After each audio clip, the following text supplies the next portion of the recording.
Doctor Rajesh Gupta है। मैं medical college में एसएन मेडिकल कॉलेज आगरा में सर्जरी विभाग में प्रोफेसर हूँ और हमारे मेडिकल कॉलेज में भी बच्चों की सर्जरी का विभाग सरकार द्वारा सैंक्शन कर दिया गया है, जो कि इस साल के अंत तक शुरू हो जाएगा। और शायद अगली साल से हम लोग बच्चों की सर्जरी में जो डिग्री होती है, जिसको कि हम एमसीएच कहते हैं, वो भी हम अगली साल से शुरुआत कर देंगे। जैसा कि डॉक्टर पंजवानी, डॉक्टर संजय और डॉक्टर रॉबर्ट ने बताया, तो मिनिमली इन्वेजिव पीडियाट्रिक सर्जरी यानी कि जिसको बच्चों में दूरबीन विधि से सर्जरी कहते हैं, ये पिछले 20 साल से ये भारत में इस्तेमाल हो रही है ये तकनीक, और पिछले 20 सालों में इसमें काफ़ी डेवलपमेंट हो चुका है। इसके बारे में जो तमाम तरह की भ्रांतियाँ हैं उसके बारे में डॉक्टर पंजवानी पहले से बता चुके हैं। कुछ चीज़ें मैं ऐड करना इसमें चाहूँगा कि बच्चों में जितना छोटा चीरा होगा उतनी जल्दी उसकी रिकवरी होगी। दूसरा क्या है कि बच्चे समय के साथ उनका साइज़ बढ़ता है, उनका कद बढ़ता है। कन्वेंशनली हम लोग ओपन चीरे से जो ऑपरेशन करते हैं, उसमें हम कितना भी छोटे से छोटा चीरा लगाएं, लेकिन बच्चे की उम्र के साथ, ग्रोथ के साथ चीरे का साइज़ भी बढ़ता जाता है। ठीक है, तो उसके कारण बच्चे की न केवल कॉस्मेटिक प्रॉब्लम आती है लेटर ऑन लाइफ में, और उसको कष्ट भी ज़्यादा होता है। तो इन्हीं सब चीज़ों के को सुधारने के लिए दूरबीन विधि से बच्चों के ऑपरेशन की शुरुआत की गई थी।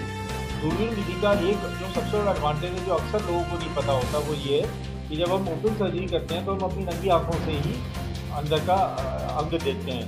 जैसे कि आप जानते हैं कि बच्चे छोटे होते हैं, उनके सारे अंग भी बहुत छोटे-छोटे होते हैं। लेकिन जब हम दूरबीन विधि से जो ऑपरेशन करते हैं, उसमें हम मॉनिटर पर देखते हैं, जिसमें हमको लगभग 20 गुना मैग्नीफिकेशन दिखता है। तो यानी कि जो बच्चों के छोटे-छोटे स्ट्रक्चर होते हैं, जैसे पेशाब की नली बच्चे की 2 मिलीमीटर की होती है, वो हमको 2 सेंटीमीटर की दिखती है उसमें। तो उसमें ऑपरेशन करना और कॉम्प्लेक्स प्रोसीजर्स करना आसान हो जाता है। रोबोटिक सर्जरी एक एडवांसमेंट है दूरबीन विधि के ऊपर, जिसमें कि सर्जन डायरेक्टली पेशेंट के ऊपर ऑपरेट नहीं करता जैसा कि हम दूरबीन विधि से करते हैं। उसमें सर्जन एक अलग कंसोल पर यानी कि कंप्यूटर पर बैठा होता है। सर्जन कंप्यूटर को कंट्रोल करता है और कंप्यूटर मरीज को ऑपरेट करता है। उससे जो मूवमेंट है उसके कंप्यूटर के, जो हमारी रिस्ट होती है, जो हमारी कलाई होती है, उससे कहीं ज़्यादा होते हैं। तो यानी कि जो दूरबीन विधि से हम जो ऑपरेशन कर सकते हैं, उससे कहीं बेहतर विधि से हम कंप्यूटराइज रोबोटिक सर्जरी से हम कर सकते हैं। ये थोड़ी महंगी तकनीक है। एक कंप्यूटर की अनुमानित कॉस्ट लगभग 10 से 15 करोड़ के बीच में होती है।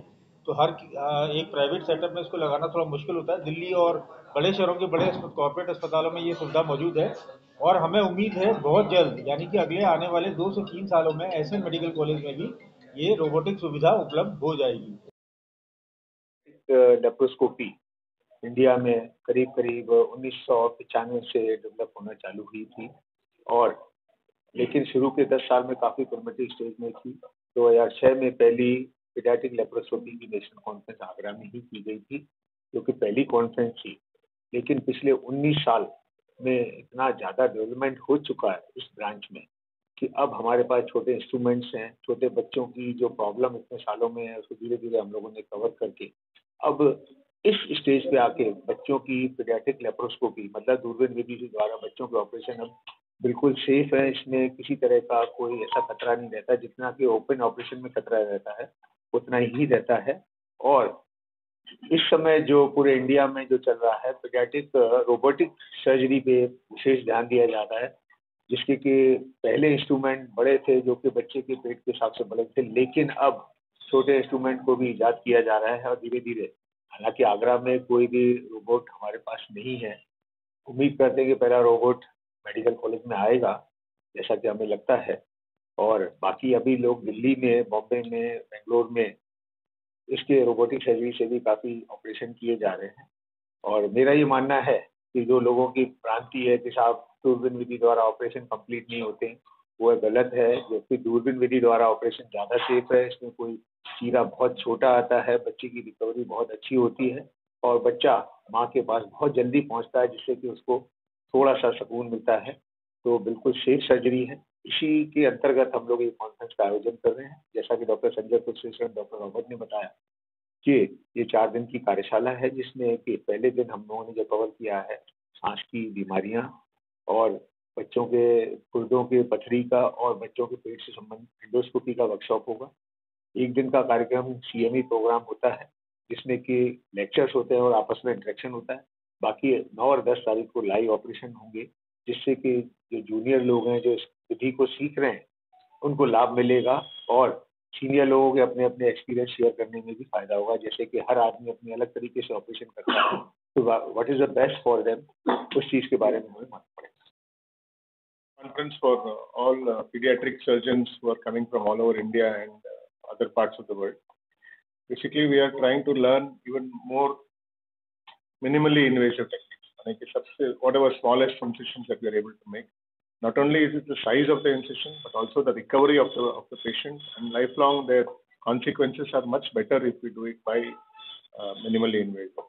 And almost all the systems are covered in pediatric surgery. And more than half the delegates who have registered are all youngsters. So we know that going forward, next 10 to 15 years, this science will spread even more in India. It probably will become one of the world's best skilled places for minimally invasive. Also, we are spending a lot of time on robotic surgery, which is the latest advances. So around 1/4 of our discussion will be on robotic.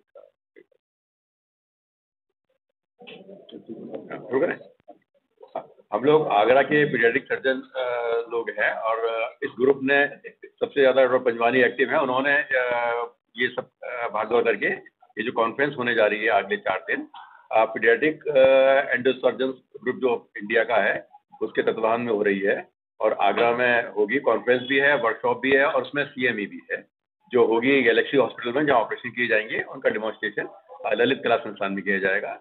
इसके अलावा एक दिन की endoscopy की workshop होगी, वो synergy hospital में होगी। इस उसमें कार्यशाला में बच्चों में दूरबीन विधि के द्वारा विभिन्न तरह की चीज़ों का उपचार संभव है, क्योंकि समय के साथ साथ जो एडवांसमेंट हुआ है वो तकनीकी के बड़ों के साथ साथ छोटे बच्चों में भी संभव है। और पेट की ऑपरेशन है, लेप्रोस्कोपी कह लीजिएगा, छाती का ऑपरेशन है, थोरेस्कोस्कोपी के जरिए, और अन्य कई प्रकार की जैसे यूरोलॉजी की बहुत सी समस्याएं हैं वो हो सकती है। इवन पथरी होती है गुर्दे की छोटी, वो भी अब होने लगी है। तो उन सब पे ऑपरेशन का डेमोन्स्ट्रेशन होगा, उस पर CME के लेक्चर्स होंगे और देश विदेश से काफ़ी लोग आ रहे हैं, विदेश से भी आ रहे हैं, जो इस पर चर्चा करेंगे और अपने व्यूज़ एक्सचेंज करेंगे। तो वो लाभ न केवल यहाँ की जनता को मिलेगा, हम लोगों को भी होगा और देश के और विदेश के जो भी लोग हैं वो सब इसका लाभ लेंगे। तो इसके बारे में थोड़ा सा डिटेल में डॉक्टर पंजवानी और बता पाएंगे।